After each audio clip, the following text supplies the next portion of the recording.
अलिफ अलस्त बिरब्बिकुम सुनिया दिल मेरे नित कालू बला कुकींदी हू हुब वतन दी गालिब हुई हिक पल सोवण न ॾेंदी हू कहर पवे तेनू रहज़न दुनिया तूं तां हक़ दा राह मरेंदी हूँ आशिकां मूल कबूल न कीती बाहू तोड़े कर कर ज़ारियां रोंदी हू।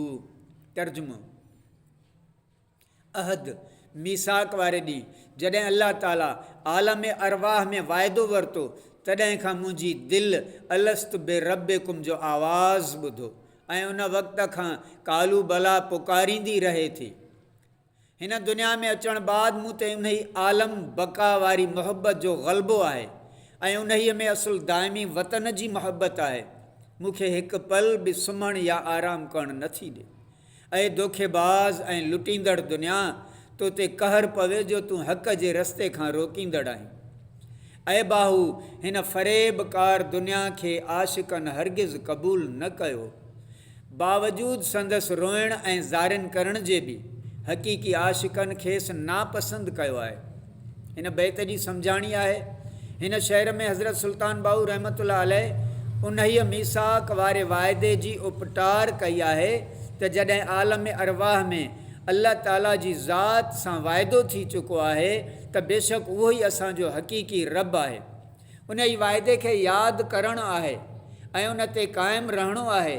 हज़रत सुल्तान बाहू फ़रमाए थो त उन ई असुल वतन जी मोहबत ऐं तड़प हरदम मौजूदु आहे ऐं आशिकनि हिन दुनिया जे फ़रेब वारी लज़तुनि ऐं कूड़नि सहारनि खे कॾहिं बि क़बूल न कयो आहे। हज़रत शाह अब्दुल लतीफ़ भेटाई रहमतुल्लाह अलैह जो सुर मारोई त वतन जी सिक ऐं मोहबत सां भरियलु आहे ऐं उन ई मीसाक वारे वाइदे मुतलिक़ शाह लतीफ़ फ़रमाइसि थो अलस्तु बि रब्बिकुम जॾहिं कन पयोम कालू बला कलबसी तॾहिं तित चयोम तहीं वेर कयोम वचन वेढ़ी चनसी। हज़रत सुल्तान बाहू रहमतुल्लाह अलैह हुब्बुल वतन मिनल ईमान वतन जी मोहबत ईमान जी अलामत आहे जी शरह बयानु कंदे फ़रमाइनि था त इन ई मां मुराद वतन अज़ली आहे। आलमनि खे बेश्त जे दर्जनि हासिलु करण जी उमेदु आहे पर अहले फ़क़र लाइ मंज़िल ऐं मक़ाम हराम आहे छो त इन ई अज़ल खां अबद ताईं अहराम ॿधो आहे ऐं उन्हनि जो हज दीदार इलाही आहे।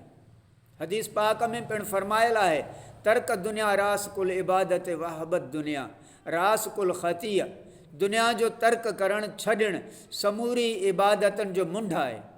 दुनिया जी ख़्वाहिश सभिनी गुनाहनि जी शुरूआत आहे। हिन जी सबात दुनिया खे आशिकनि वलियनि ऐं अहल फ़ुक़रा हर तरह सां नापसंदि कयो आहे ऐं क़ुर व हदीस जी तालीम बि इहा ई आहे। हदीस पाक में आहे अदुनिया हराम अला अहलिल अक़बी वल अक़बी हराम अला अहल दुनिया व दुनिया वल अक़बा हराम अला तालिबुल मौला। साहिब उक़बा जे लाइ दुनिया हराम आहे ऐं अहल दुनिया जे लाइ उक़बा हराम आहे ऐं तालिब मौला जे लाइ दुनिया ऐं उक़बा ॿई हराम आहिनि। हुज़ूर अलैहिस्सलातु वस्सलाम जन फ़रमायो मन लहुल मौला फ़लहुल कुल जंहिंजो मौला आहे उनजो सभु कुझु आहे। सुभान अल्लाह।